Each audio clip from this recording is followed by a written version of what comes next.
ముందుగా మేషరాశి.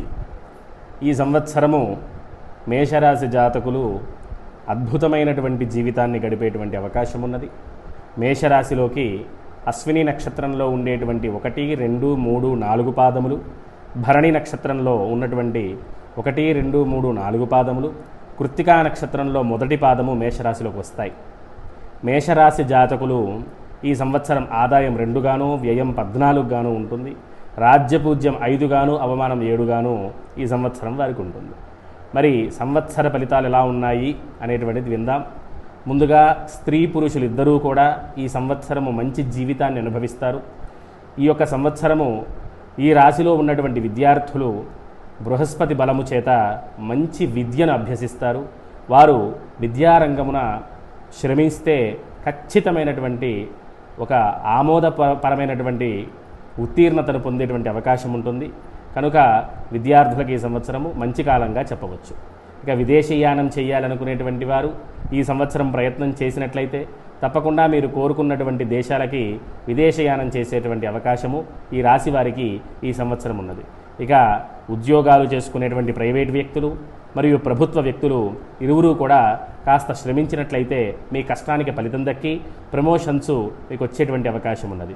ఇక వివాహం కోసం ప్రయత్నం చేసేటువంటి వారు ఈ సంవత్సరము ఖచ్చితముగా వివాహము జరిగి వారు మంచి జీవితంలోకి వెళ్ళేటువంటి అవకాశం ఉంటుంది.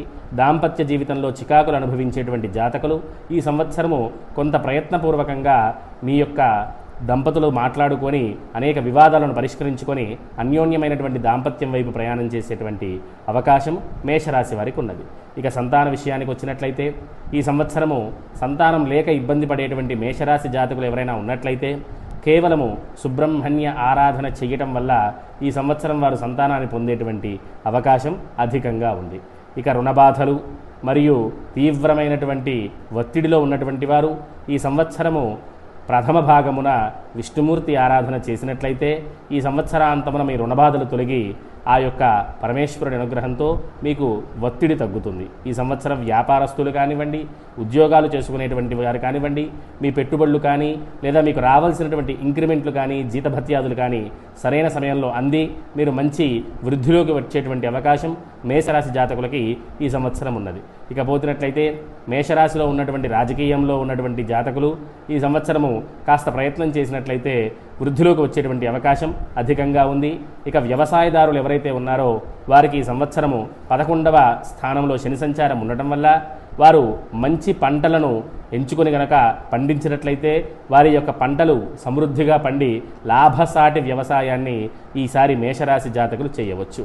ఈ విధముగా మిశ్రమమైనటువంటి ఫలితాలను మేషరాశి అందిస్తూ ఒక రకంగా చాలా గొప్పగా ఉన్నదని చెప్పుకోవాలి. గతం కన్నా పోల్చితే ఈ విధంగా మేషరాశి జాతకులు ఈ సంవత్సరాన్ని అనుభవిస్తారు. శుభం.